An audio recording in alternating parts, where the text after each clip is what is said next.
Hello and welcome to Incorruptible Mass. Our mission here is to help us all transform state politics because we know that we could have a state that truly represents the needs of the vast majority of the 7 million people who live here.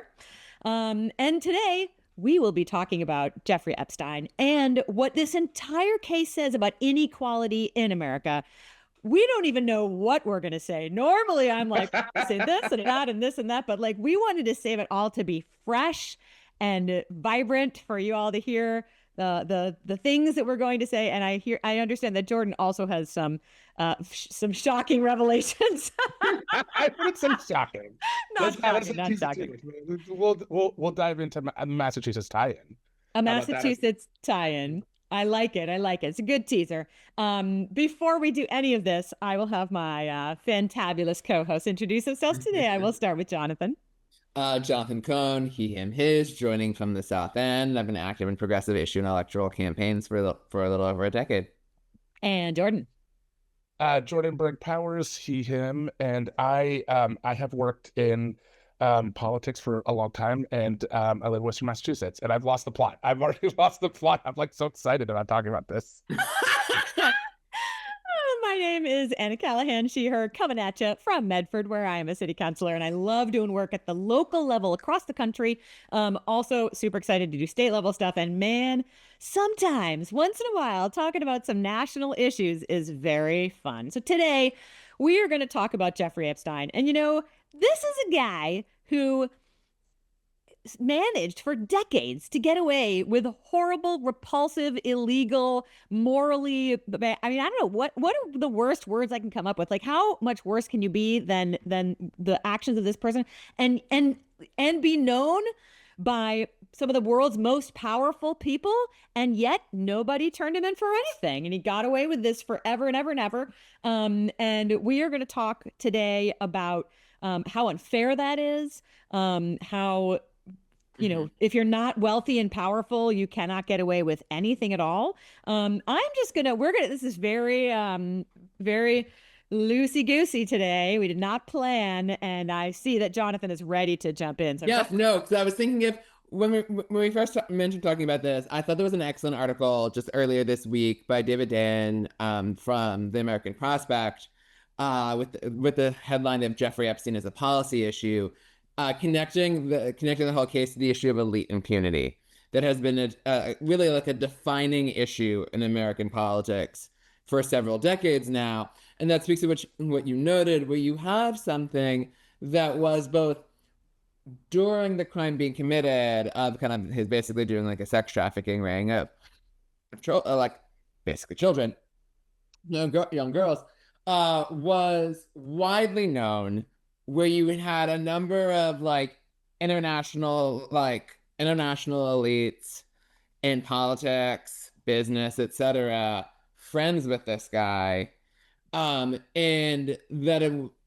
none of the people who are clearly involved in this have faced any repercussions on their careers or even with the law, other than his own kind of entanglement with the law, and then was Ghislaine Maxwell formerly his girlfriend? Like, that's what people are saying, girlfriend. Like, yeah. Ghislaine Maxwell, the one who's actually beyond him, the only one facing any repercussions. When like you don't run a global trafficking ring with only 2 people for decades, you don't have the number of hours in the day. And let alone, and it's not even the people running it; it's the people who are using the service. Yeah, exactly. So like all of the financing that makes it, all of the people who themselves committed a crime by basically kind of effective, like being with trafficked like 15-year-olds. Yeah. That and younger. Exactly. Like all of that, like you clearly should be facing legal repercussions for what is for all practical purposes rape in a case like that. And one thing I thought was good in the piece from David Dan was about how it's a failure of both parties to hold anyone responsible who has a certain degree of power and authority. I have something about this that makes it such a striking kind of reflection of a larger problem in politics, and that kind of element of it about how it ultimately does speak to issues of inequality comes down because just the other day on TV, Nancy Pelosi was commenting that this is a distraction and we should just be talking about the economy itself, when issues of elite impunity aren't a distraction. They're why economic problems exist. And especially when Trump is down, you start kicking. You don't try to. Ugh. He hates the topic. You don't suddenly like save him. And that's just terrible political instincts on its own part. But I know, Jordan, you wanted to say some things. Well, I guess I'll just start with yeah. I mean, I think it's, I say this all the time. I've said this on this podcast, that there is the just us system, and there is another system for other people. And like, this is what, the fact that Trump has been able to get away with so much for so long, that's why I would say that's why he feels like he's being persecuted, because he is being targeted for political reasons, because he's a developer who has broken laws. You know who's breaking laws right now? Developers in Manhattan. Like, they are breaking laws right now without facing consequences. And we have a system where the police do not arrest you if you steal from your employees. They do not go to Wall Street and arrest you. The SEC is captured by people who work on Wall Street, so it's barely doing its job. The FBI is not looking into corruption of banks for stealing mortgages. Like, you can commit crime in America if it's done to us. If you steal from your boss, right? Like, or if you walk out of a store with a good, you could be arrested. If you're an owner of a store and you steal from your employees, nothing will happen to you. Mhm. Right? And this just highlights that problem. And that's why MAGA got upset about it, because he was supposed to upend that. He's supposed to be, which is of course hilarious. Hilarious. This is what gets paying attention. Is that like, of course that he was never like, of course that was never going to happen, but just like how much they want to live in a delusion of morality is like funny, but it does highlight this other problem, which is that there is not a real justice system. It is why I get frustrated with when MSNBC has prosecutors on talking about how good prosecutions are, and I'm just like, these are all terrible people you have on TV pretending to be good people upholding the law. The law is not upheld. It's not equally upheld. It's not blind. If I walk in, if I walk into the justice system, that's going to be common. None of them would ever walk into the justice system. There's not a justice system for them. There's not laws for them. They live above those systems unless they do something totally egregious, like be on the Epstein list. So and even then, right? Because none of the people who are involved in this like child trafficking and rape ring have even faced legal right. It's only the guy. It's who is the Ponzi scheme guy who got into huge trouble because he was ripping off rich people, right? Who was that guy? Yeah. What was that guy's name? Anyway, Bernie Madoff. Bernie Madoff. That's how you get in trouble, right? If you steal from rich people and you have a Ponzi scheme against rich people, that's going to get you in trouble. But 12-year-old girls internationally for decades, 15-year-old girls. Every single MLM is a Ponzi scheme, and none of them are going to jail because they're stealing from poor people. Yeah. I have to say, it's just in some ways like delicious to me that so many people are like utterly shocked by the idea that Trump doesn't want the list coming out. I mean, what world were you living in? Those people were like QAnon, and like somehow, like I really think that this is negative partisanship, right? Is this belief that it isn't just the elites of the other party that are bad. It's like the voters of the other party are like fundamentally evil people. And this whole QAnon idea that like Democratic people are like Satanists and they're evil, and they're child, pornography, sex trafficker people. And like, it's only the Democrats that are going to be affected by this. If you listen to like Bernie Sanders, like, I'm not saying Bernie's saying anything about sex trafficking, but Bernie is very clear. Like, he understands that power corrupts, and the problem is people who are billionaires and who have too much freaking power that control everything. And, that psychologically is also true. There are all these studies that say when you have a certain amount of too much money, not if you're like a little bit wealthier than your neighbor. I'm not talking about like you earn $150,000, right? But like people who have like real amounts of wealth that put them in a totally different category, you lose the ability to have empathy for human beings. It's a real thing that happens. And the idea that power corrupts and absolute power corrupts absolutely. Why are we surprised to finally come to the conclusion that it is not just like Democratic Party elites who clearly have, there were some Democratic Party elites who had some involvement with Jeffrey Epstein, but also there are probably many Republican Party elites who had involvement with Jeffrey Epstein. I don't think anybody should be surprised. So I just think I just want to say really quickly, the reason that happens is because Republicans fundamentally believe immoral things, and they know fundamentally that what they believe is racist and greedy and about themselves, and they have to because we all think we're good people, they have to circle that thing. And I don't think enough. This is actually some of the things I tell Democrats all the time: is we need to be in the moral mush. We need to be waging moral and value-based conversations, and just saying what's happening is immoral. And because they do that all the time, but of course they do, because they have to make sense of a world in which they are stealing from poor people, they're allowing people to go hungry. What do they say about hungry people? They don't really deserve it. Yeah.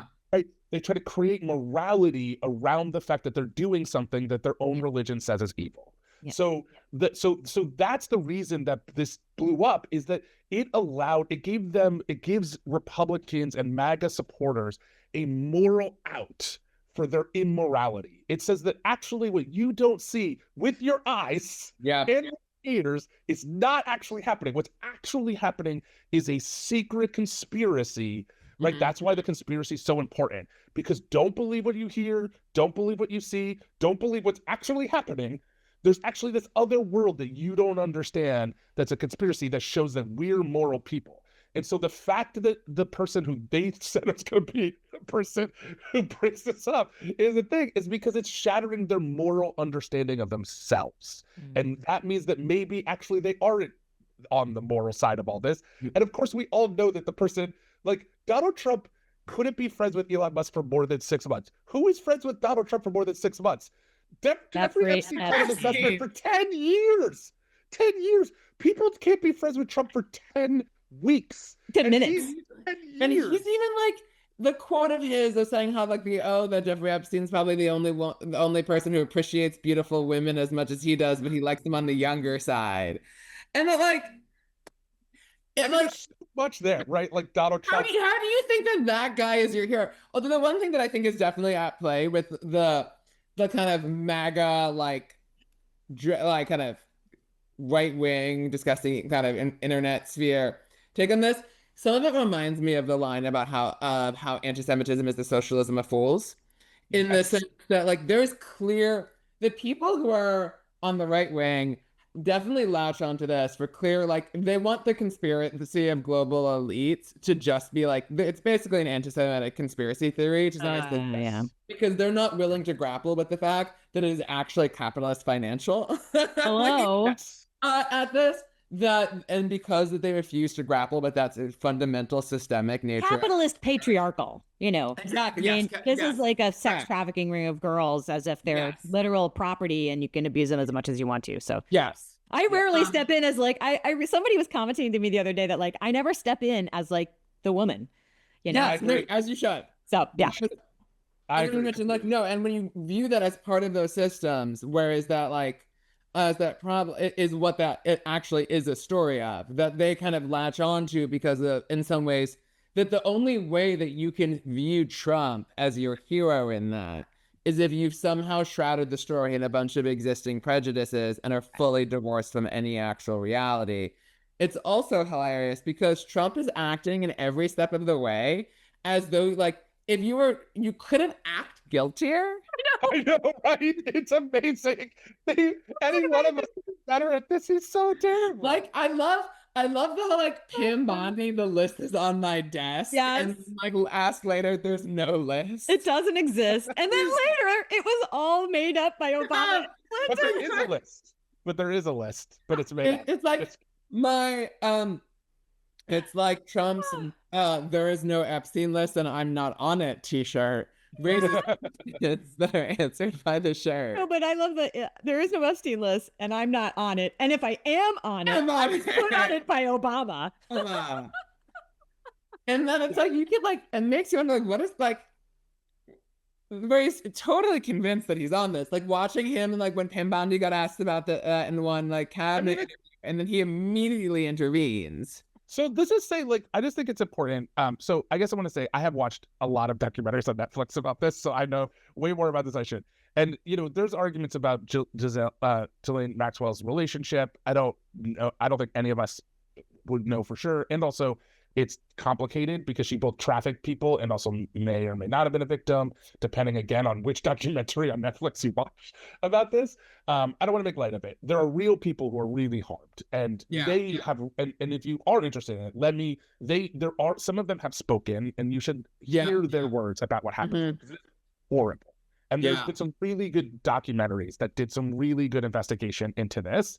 And so you should look to sources that are true and fact. So what we know for sure is that between 2002 and 2005, Donald Trump called Jeffrey Epstein a few times.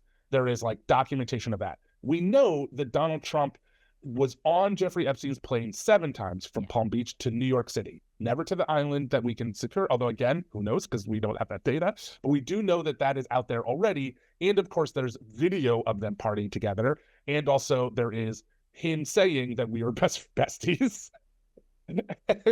and there's also these other things, right? Like, of course, the thing that's also ridiculous to those of us paying attention is like Donald Trump said on Howard Stern, one of the benefits to owning to Miss USA is I can just walk in on people while they're changing. There are during the first time he ran, Miss Teen Unit, underage 18 teenagers said that he also did that when he owned Miss Teen USA. His own daughter has said yes, he does that sometimes. Walks just in without notice. Like there is He's like really creepy comments about his own daughter too. Besides the ridiculously creepy comments, there is you could easily look at the Daily Show where there's a montage of the creepy things he said about his own daughter, which made all of us cringe. Like there is, of course, all of this is funny to us because like there's not warning signs. There is like a gazillion things out in the public right now telling you that he's on the Epstein list and he has a problem, including being in a court of his peers, being found to have sexually assaulted somebody, at least not in a criminal case, but in a civil case, right? So we like there's, besides being also a criminal, so like over to covering up a affair with somebody before an election, which is of course the thing he got Stormy convicted. Daniels, yeah. Right. So like there's just like an endless amount of these things where like if you were just paying a little bit of attention, you'd be like, boy, it seems like Donald Trump has some issues around. Well, yeah, it also seems like this is the last guy in the whole world you would think is going to expose the Epstein. Like, who on earth worse than? Can you think of anyone less likely than Donald Trump? It's like your belief of like Nixon going to China is like Donald Trump like so and just like so I just think the other thing too is like there's some other pieces I think people should know, which is that it's not just Donald Trump, but Pam Bondi was the Attorney General of Florida. There is some debate to the ability go into Bondi. Go into a little bit more about her involvement specifically in Florida. Yeah, so she was the Attorney General when there was two girls were picked up for trafficking and were picked up for underage prostitution and were like, I'm being trafficked by Jeffrey Epstein. And those women testified before a grand jury, and this then state attorney who worked for Pam Bondi, Barry Krishna, basically eviscerated those girls and gave a sweetheart deal to Jeffrey Epstein. And that could have stopped Jeffrey Epstein at that moment. There was credible allegations. There's clear everyone knew what was going on, at least from you can, again, watch some documentaries or read some things about it. But people knew that powerful people were being trafficked by Jeffrey, girls were being trafficked. If only the powerful people had been trafficked, maybe this would have been stopped. Yeah, it would have been different. It could have been stopped then, but instead he used his power and connections, and Pam Bondi could have stopped it at that moment as the Attorney General. She maybe didn't know about it. It was a small case, right? There's lots of cases, but it then rose up again. People were literally being like, you need to look into Jeffrey Epstein. And she could have then again been like, hey, somebody should review these cases, and did not do so. So like she's also implicated in all these things.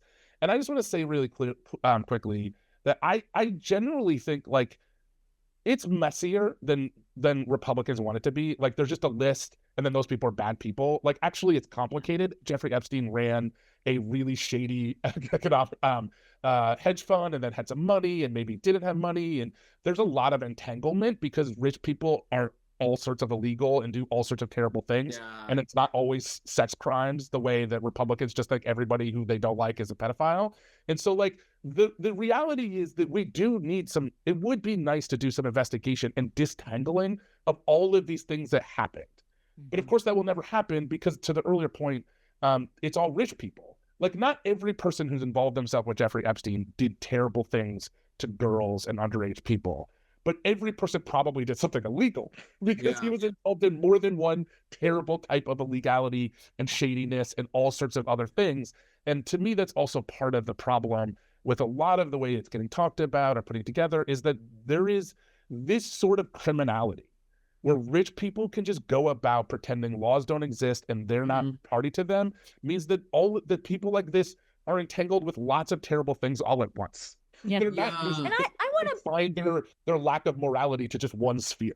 I want to bring up the whole question of like conspiracy theory because I have like occasionally I hear, you know, people say like, oh, well, this Jeffrey Epstein conspiracy theory, you know, blah, blah, blah. Like, I think it's difficult to not like if you're running a sex trafficking ring and, you know, Bill Clinton, Donald Trump, and Bill Gates are all involved, like they are flying on your plane and they're like on your island or whatever, you know. We do not know that any of them are on this island. Let's just be clear before anyone. Great, sure, okay, on the plane. Let's say you're just on the plane. Let's say you say things like, "Boy, he likes girls on the younger side. He sure likes women." Like, I mean, to think that you have, I mean, we know that they knew something was happening, and so the idea that like, oh, this is some crazy conspiracy theory is of thinking that there was some conspiracy. Like, powerful people knew that this was happening. Yeah. So I don't think that's a conspiracy theory. And then the other thing that people are like, oh, how could they think such a conspiracy is like that there was some sort of bribery going on. And look, I don't need particularly like evidence that there was like that he's emailing them with a bribe, like not bribery, but like like a blackmail. That's a question. Like he doesn't need to be saying like, if you don't do X, then I will, you know, reveal that you slept with blah blah who was 13 years old. Like I think it's fair to say that when powerful people, whether they're billionaires or, you know, Jeffrey Epstein or whoever they are, they use the power that they have to get government officials to do the things they want, right? And so the idea that someone like Jeffrey Epstein would not be pressuring government officials wherever to get the things that he wants, whether it's lower taxes or like who knows what he's asking for. But like the idea that he's not doing that and that he wouldn't, for example, use, well, I happen to have, you know I have a video of you or, you know, some evidence that you were doing this thing that people wouldn't like about you. Like the idea that he would never stoop to such a low. You know, this guy is going to stoop, right? He's going to stoop to that low if he's doing all these other things. So in my opinion, you know, it doesn't take a genius or it doesn't take like a ton of evidence to say, was he pressuring government officials? Because obviously there's government officials all over the world who are like flying on his plane. Was he using some pressure on them to get things that he wanted? I think clearly, yes, all the billionaires do the same thing, right? So and again, it's just like it's the system itself that's the problem, which is that we have a system where people can be above the law, and so therefore they're no longer bound to any sort of the limitations that you or I would go through to get any of these things happening. I want to plug a book I'm currently almost finished, but it's fantastic. Is Careless People, which is about Facebook and Mark Zuckerberg. Poor Mark Zuckerberg being flirted to this thing. He's definitely not implicated in any of this, but I think it does get at, if anything, the opposite from this book. But it does get at this broader thing, which is that when you are so rich that you no longer are tethered to reality, that you do that. Like it is about the fact that like he's so rich, he doesn't. No one around him tells him anything that's true. He doesn't. They you know, the book is about how they're Sheryl Sandberg and him have no respect for the law. They're just like, the law doesn't really, if it doesn't work for them, they just ignore it. Like this is the problem. Ask it to be changed. And then government officials bend over backwards to say, how can we get you to apply? How can we get you to be inside the law? And it's like, no, the way to get them to be inside the law is they go to jail. Yeah. Sheryl Sandberg and Mark Zuckerberg don't want to pay taxes, then they go to jail. That's what should happen. But that's not what happens. And so that type of two-tiered system is the heart of the problem for all of these people, is that they have so much money that they're no longer bound. Then they're only bound by whatever they think is moral or immoral. And that is a terrible system because they're fundamentally immoral. And I'm just going to throw in a little plug for one of our former episodes, our previous episodes, which is about how even at the local government level, government tends to work great for like wealthy people and tends to just screw over people who don't have much money, just to little things like if you're a homeowner and you want to put a deck on your home, like how many hoops do you have to jump through? But if you're a developer and the developer is, the city is going to be like, oh, what can we do for you? Oh, how can we get you to come in here and like build and whatever, like what laws can we just wave away so that you don't have to worry about them? And just at all levels of government, our government sadly is, for many reasons, is set up to just, bend over backwards for wealthy and powerful people and to make everything incredibly difficult for the little guy. I want to say also just to so we flagged this at the beginning, so I'm going to say it now. This is just a reminder that that also this type of criminality, our state legislature has had, state legislators have had lots of allegations thrown around. There are lots. You do not need to go far before you hear about inappropriate relationships in the state house. Now, the state house has all consenting adults, so it is not on the level that we're talking about here, but it is a reminder that powerful people use their power to get away with sexual assault. And one example of that became public when the Senate president's husband finally got outed for the sort of predatory for the way he was being a predator. But there was a lot of those allegations, and there is not an active police investigation. There's not an FBI investigation.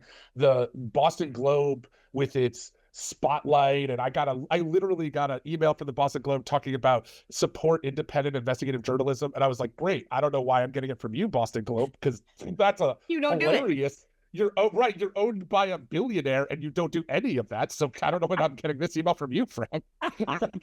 Like, they've never, they left it to, the story of the Senate president's husband sexually assaulting people was left to a columnist to tell that story, not a reporter. And thank God that columnist did that.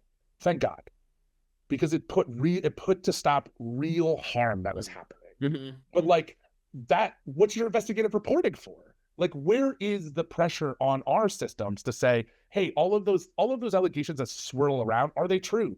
Can somebody verify them? Does there need to be follow-up? Are there people who are currently being threatened or having pressure put on them because they're not in powerful positions to not tell their story? We could hear the rumors, but we don't know for sure. And this is again a reminder of the way that all of these things come down, that there is two systems. If you're a poor person and you were going to get like the full fight of the law, if you're a middle class person, the full weight of the law will come down upon you. If you step a minute out of line, right? If you go 70 and a 65 and the police come in, you're going to get arrested. And if you don't pay your taxes, you're going to go to jail. But if you're a rich person, like, you're just not even, none of those things are going to matter to you. None of those things are going to happen to you. And it's just a reminder that there's just like a totally different system. And that's happening. That is at least alleged to be happening in the state house. Again, I have not seen something, but I think we've all been around enough to have heard rumors about inappropriate things happening. And there is not a way, there's not a mechanism. I know this is something that while I'm not the biggest fan of the Secretary of State, this is something that she and I agree wholeheartely on. The auditor, excuse me, that the auditor, not Bill Galvin, that the auditor and I agree on is that there is a lot there that we don't know about, and there needs to be more transparency about it. And the people who are being protected through systems of power and money, that should not be protection. There should be some sort of system to get at, is this happening, and do we need to protect people? The dimension of media in this just reminded me of like a tweet I just saw the other day, which would be like, wow, sure is great that the media is talking about all of this 6 months into Trump's second term in office. And it's like it's the type of one of those things of when you can get with a lot of like elite corruption of it being an open secret and it being the type of thing that like all many other people know, most people in media know to be true, but if but it doesn't reach the public in full unless media decides to really spend resources covering it. It also gets to the way in which so many small decisions in media are ideological. Like, for instance, if you wanted to write stories, you could say Donald Trump, comma, best friend of Jeffrey Epstein, comma, and could have done that for a while ago. But because, and not doing that is a choice. Yeah. Well, I'll have one final comment, but Anna, go. I was just gonna say, we're wrapping it up probably. I just want to have any like final comments from my co-host here about this whole Jeffrey Epstein thing. I will say I actually do think it's an important topic, and I'm glad that both parties, like not the parties, but both like of the voter bases are now quite upset about this. I think it is important. I think that, this kind of absolute disrespect for the law and thinking that you're completely above the law and can do anything in immorality, I think is, deeply in the corruption conversation and the inequality conversation and everything that's wrong with our politics today. So even though it's sordid and it's not about a policy issue, I do think it's a really important conversation. And I will bring up one other thing, and I would love you guys to comment on this. Have you guys heard some of these right-wing commenter people who are saying things like, you know what, like, we can't trust any of these guys. Maybe the socialists are right. Maybe Bernie and Zoran. I swear to God, I've heard these now. Maybe Bernie and Zoran are the only people we have left to believe in. And I'm like, yes. So I want to see if you guys have heard about that at all, because it is like a tiny glimmer of hope of the right wing people who are like, wow, the whole QAnon thing was not that the Democrats are evil and the Republicans are righteous. Really, they're all fucking terrible? Well, maybe we need something different, and they're maybe going to go for, some other kind of policy questions. I have no hope, because I think ultimately this is a racism. But I do think that we'll get some people. I mean, it doesn't take much. I think the thing we're always looking for is like, what's the thing that's going to get massive people to like wake up? And I don't think that's what's going to happen. But I do think we'll bleed some people who are frustrated with the powers that be, and those that 5%. 6%, 10%, if we're lucky, who are curious about like actually fighting power, like we need, like, welcome, and we need you, like, I agree. Yeah, so yes. I don't think it's like a mass, but I do think it'd be great to have some folks come over. I want to just do a really quick plug. I'll say these are really complicated issues. We make them really simple: good versus bad, evil versus not. Not to say that it's not. You should not have. You should not trafficking young girls. It's bad. I think we can say bad. I meant more like, I think like I think like the there's a lot of like I think that there's a lot of overarching like issues that lead to this to the really terrible thing happening. That's what I'm trying to say. I'll say it better. Yes. But at the heart of it is that there's real people who are victims. And so there's reminded, if you can, to donate to a good cause. I have worked at a shelter. And it's so do consider giving and hearing the words of people who were affected. Again, there are people who are real victims of Jeffrey Epstein who have bravely spoken out in their own words. I think if you are interested in this at all, like, go seek out their voices so that you can hear them talk about their stories, and so that they can feel supported also, like seeing them, getting their views up, re-sharing their words so that they, because they bravely spoke up. If not everybody who's been affected wants to speak, but those who did and do, we should do things to support them in this moment, because I am sure that it is not an easy perch to be on in this moment. And so I'm thankful for them for bravely talking about this. It's not easy. So that's all I'll say. Yeah, no, the mention of how the like, kind of the like to remember the fact that like real people were harmed here reminds me of that woman. I don't know the proper pronunciation for her last name. If it's Jeffrey, Virginia, is it Jeffrey? Her last name, who committed suicide. Yeah. But there's actually when was that? Kind of was that actually? Is that soon ago? But from that, who had sued Prince Andrew because of her having been trafficked when a teenager, and how much of like actual harm was done to people, again, harm that so few people have actually ever faced justice for. The line that I always think about this, that like some people ribbed, but I still think that the sentiment of it is correct, was Christine Pelosi's comment, Nancy Pelosi's daughter, back in 2019. This Epstein case is horrific and young women deserve justice. It is quite likely that some of our faves are implicated, but we must follow the facts and let the chips fall where they may, whether on Republicans or Democrats. She got, I think, dragged a lot for the like some of our faves might be implicated part. But at the end of the day, it is likely that there are prominent people of both parties who would be in some ways, or people like kind of in the general associated with left or right implicated in both of those, and like they should all face justice. Yeah, I think Trump is looking for MoveOn.org, and for his own like MoveOn.org movement, and I don't think it's happening today, not in 2025. Yeah. Yeah. All right, gang. Thanks, everybody. A fun conversation about a horrible topic. Thanks for listening. Don't forget to donate to the show, and we look forward to chatting with you all next week. Hey there. Thanks so much for watching us on YouTube. Please like and subscribe, and it would be amazing if you would also subscribe to us on your favorite podcast player. Just look for Incorruptible Massachusetts wherever you listen to podcasts. Thanks so much.